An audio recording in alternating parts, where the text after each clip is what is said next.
Hey folks, fWhip here, and today I want to talk to y'all a little bit about my decision as to why I've decided to move my Minecraft streaming over to YouTube. Recently on a stream, I really dove into it, so I decided to cut up the highlights of that one and just have the whole conversation in there for y'all to see and get everything going on. So I hope this adds a little bit of context here, and if you have any thoughts, please be sure to let me know down in the comments. I'd really love to get a discussion out of this and see how you all are feeling. I hope this is informative for y'all at least. I don't know. Let's do it. We can talk about it. Let's just talk about it today of where things are landing on Twitch and where things are landing on YouTube for me right now. As a lot of y'all said you're curious and everything like that, so it seems like people want to know. The main reason kind of moving forwards with it is I've been trying to get in contact with Twitch for the last 2-3 months or so. Multiple points of contact, trying to get through literally just to get a representative that I can talk to. So if anything did come up, I would have somebody I can chat with if problems arose. And the reason why I feel like I'm in a spot where I've earned that is I'm currently ranked 4,300 something on Twitch from the Twitch leaks that came out last fall, which I don't really care. That's public info. I'm public with a lot of y'all on it. But the big thing about that is Twitch leaks actually empowered a lot of creators to have the ability to talk and go out there and try and fight for themselves because we realized where we ranked. I never thought of myself being somebody who is in the top 1%, if not 0.1% of Twitch, because I think only the top 1% or so actually was listed in those leaks, if I remember, which is crazy. Like I'm in the top, let alone top 5,000 on Twitch. I'm in the top 4,400, which is really, really crazy. And I can't even get a point of contact. And then the big part about that is the only way to get a better revenue split on Twitch is to pretty much have the point of contact, because that's more or less the only way to submit your application and have it actually read. Right now, Twitch by default, if your partner gives you a 50-50 revenue split, and then they have a support document that is public. You can go find it if you look on their website that says if you have this number of unique tier 1 subscribers, you can qualify to get a 60-40 split. If you have this number, you can get a 70-30. And then if you're a one-off case, you can get a higher split up there as well. Basically, if you got cut a deal by Twitch. And that's all super cool stuff. That's great. But they don't follow it. It's more a suggestion on their side.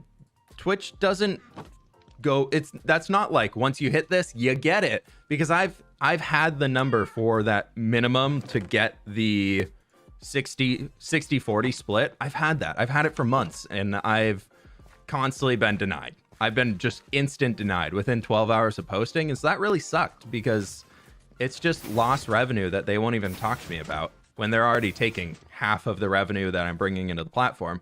But I think a big part of it, the reason being that I would instantly get denied, is I don't stream enough. I consider myself a YouTuber. I don't consider myself a streamer. I love to make videos. I love to edit videos. I love to do all that sort of stuff. And so once you're getting into it, Twitch probably was like, yeah, this guy fWhip, he doesn't stream enough hours for us to want to give him a better revenue split. So let's just leave it as is, and he can just do his happy days of enjoying the few hours he streams here and there, and he'll just go off and do all of his own stuff. But the part where that really sucks is that, like, when you look at YouTube, where we're live right now, YouTube by default, the base split is 70-30. There's already a 20% better split literally just by being on YouTube. So taking that into account, when we have YouTube versus we have Twitch, which YouTube, we can leave a like on the stream or the video if this gets cut. Who knows if it will. With already a 20% revenue increase just off the bat, if my audience stayed the same, that's pretty much a 20% raise. And if you deny a 20% raise at your job, if you have a quote normal job that anybody considers, people would be like, you're insane. Why didn't you take that revenue? Like, what do you do? What are you feeling okay? If you just were like, nah, I'm not going to take a 20% raise to be doing the exact same thing I'm doing and not change anything else about my life, people would be like, you're insane. Why didn't you do that? And so that's when I started thinking about it more, is that it was just a straight up 20%. That's right there across the board. That's got me thinking. But the big kicker for it, for me right now, is when you look at my audience size, there's a lot of people here in the chat that have probably been like, oh, fWhip, I didn't know you streamed. Do you stream? How long have you been streaming for? When I'm like, nah, I've been streaming for about 3 years over on Twitch. Been streaming for over on Twitch for years. And there are so many people on YouTube that just didn't know I streamed because I was asking them to go to another platform. But then when you look at it, my main platform is YouTube. I have 131,000 followers right now on Twitch. I have 840,000 subscribers here on YouTube. If you look literally at the viewership numbers right now, the last few streams that we've done on YouTube have averaged about 5,000 viewers. Today we're at about 3,300, which is still insane. We're a half hour into the stream, we're already at 3,300, and usually YouTube streams go up as you go throughout, which I'll get into here in a little bit. But that's all just kind of craziness in itself when you think about it, is I have 6 times the audience size on YouTube. And that is like, that's not nothing. That's a huge change in your audience size as you're going throughout. When you think about it, if everything stayed the same, it's still a 20% raise for me to continue doing what I love. And that means I can do it for even longer. I can just keep making videos because I'm getting 20% more from live streaming over here. I can keep live streaming and hanging out with chat. And that's a huge thing. That's crazy. That's a huge thing. You can't deny that. And then you add in the fact of 6 times the audience, then also a 20% increase. There's so many factors just being like, being on YouTube is just better for me long term right now of where it's going. And that doesn't even dive into the point of Twitch doesn't have an SEO, which is a search engine, more or less. Twitch doesn't have a search engine unless you pay for it, which is weird when you're already losing. You're already getting a 50-50 split. And then they say, if you want to get people randomly recommended to come to your stream, pay us and we'll recommend you. And it's not a cheap rate. Like the rate of it is kind of ridiculous. So, and the payoff for it is very minimal from the people who I've heard that have experimented with it. If you've boosted your stream or anything like that, you might have tried it. You might have seen it, or you might be a small streamer being like, let's try it. Would not recommend. In its current state, I would not recommend it. It doesn't do very much for you. It just really recommends you to random people. Like, I don't watch Diablo streamers on Twitch. Sure, I play Diablo every once in a while, but I don't watch Diablo streamers on Twitch because that's not really what I like to enjoy watching on Twitch. But that's all that was getting recommended to me. When Diablo 2 Resurrected launched, I was only getting recommended Diablo streamers through the boosted program. I never watched a single one of them, but I know the dudes who were pushing to get recommended were paying to have their names show up next to my stream. And I just never recommended. I just never clicked on them. It was not something I planned to click on. It was not something I enjoyed. There's no point for me doing it. There's no point for me getting that recommendation. And then you add into the fact that YouTube does that by default. The way a lot of you found this stream today is you clicked into your subscriber feed or you clicked your home feed and you just saw that I was streaming. It was just there. Maybe you're already subscribed to me, so it's there for sure. But maybe if you're not subscribed, you're coming in here and this is the first time you've seen me, but I appeared in your search engine because you probably might maybe watch Minecraft, or you maybe watch hardcore Minecraft more specifically. That's just kind of how it goes. So the search engine already exists here by default and it's free. You don't have to pay for it. So the growth opportunities from being here, you can still grow and you can get quicker growth, especially if you're already established like myself. I have the very great opportunity of, I already am a YouTuber. My YouTube channel is already where most of my content is. If not all of my content in some way, shape, or form makes its way to YouTube. And so I get a lot of free growth and free benefits just from being here because, like, as we can see, everybody is here already hanging out. But the difference on Twitch, which you've probably, if you read into like Twitch as it is, of people recommending how you do Twitch and everything like that, you don't get, if you're not live on Twitch, your channel's essentially dead. If you're not live, there's no search engine recommending your VODs unless people are already following you. There's no search engine saying, hey, you watched, I don't know, you watched Gemini Tay on Twitch. You might like fWhip.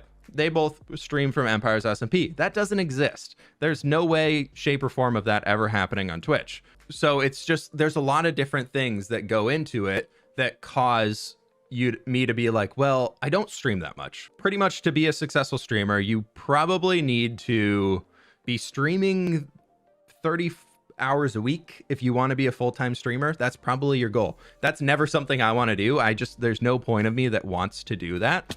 Like I feel like I would be miserable. I get exhausted after 2 hours of being live, and I'm done. I'm tapped. I'm ready to move on to something else and take a break for an hour. Otherwise, my voice is dead. We're basically trying to take the source of magic over here that's holding this building together and have it projected to hold the building up here, by the way, for those who are just jumping in. All right, anyways, back to what we're talking about. So if you're not live on Twitch, which I'm not live very often, I stream maybe twice a week for 2-3 hours. That's most 6 hours a week. If it's a busy week, maybe I'll be alive a little bit longer, or if like there's something else going on. But the most I would ever stream in a week, unless we're doing a big subathon or something like that, was 9 hours. I'll say 9 hours, maybe 10 hours. That'd be about all I would use for the whole thing. There was very little growth coming unless people from YouTube went over there. But being on YouTube, they're already here. I don't need to ask people to go to a different platform, because the only people who are going to follow me on Twitch were people who had already probably subscribed on YouTube, and I was asking them to do one more step, which I don't need to do, because I can be here and ask you all to like the stream. 3,400 viewers, 2,400 likes. Leave a like, thanks. Will you make some structure around it? We're gonna put some floating cobblestone, but I think that'll be about it. So even if you are live on Twitch, the only real way to grow, because there's no search engine like I was talking about, is if you're like ranked in the top 2 rows on the category. So like if you're in Minecraft and you open up the Minecraft follower tab, like right now, you're gonna see like there's 4, maybe 5 streams across, depending on how wide your browser is. If you're not in those top 2 categories, the amount of follower growth you're getting is very minimal. And so it gets to the point where I was finding myself looking at Twitch and being like, all right, who's live right now? And can I beat them? Will I have more viewers than them? Or is it going to be a quiet day? Because if it was a quiet day for me, I got to the point where I just preferred to work on recording my next video instead of going live, because it felt more productive. It felt more productive for me, and I just enjoyed that process more. So that was all a really big part of the decision-making process. And the way that I think I'm going to be doing it moving forward is I want to turn Twitch into, I don't want to abandon it. I want to turn it into live streaming non-Minecraft games every once in a while. I wish I had started this earlier before I got into the game already a few hours, but I've been playing God of War a bunch recently. I mentioned earlier, it's been really fun. I've been really enjoying it. And so maybe doing some more stuff like that over on Twitch, where it's just kind of having fun and just playing more chill, casual games that for me probably benefit from having a smaller audience watching, because I can just chill and play the game. I don't have to worry about too much of what's going on. I can just enjoy. Versus on YouTube, I feel like I'm in full entertainer mode, being like, all right, there's so many people in here, like I gotta keep going, like we gotta do it, like blah blah blah. It's just more intense when you have 3,400 people watching you instead of 400 or 500 people watching you. I'm trying to find some shears. That's the main reason. Does that make sense? I know that was just kind of a blab going on for the entire time, but that's the entire reason about why I've come to the decision. Oh, holy cow, a lot of bone meal. What the damn? The biggest holdup for me was, which I feel like these are the people who would understand the most, is the people who I feel like I've more or less let down is the people who've supported so much on Twitch, the people who are like the 30+ month-long subscribers who've just been around forever. They've been there the entire time. They've been subscribed since I was an affiliate. Like for those people, I feel really bad that I've just kind of been like, yeah, I think I'm moving on. And like everybody on YouTube obviously got reset to 0. But I've been thinking about it. I was like, those people who've been supporting me the longest have watched me grow so much throughout the years that they're probably also the most understanding of like, that's really cool what you're able to do now. And like, we understand, we get it. Like, we get it. Like, don't worry, we'll be there to support if we want to, or if they don't, then like, I also understand. But yeah, so that's where I'm at with all of it. And I think now we can get back to Minecraft building.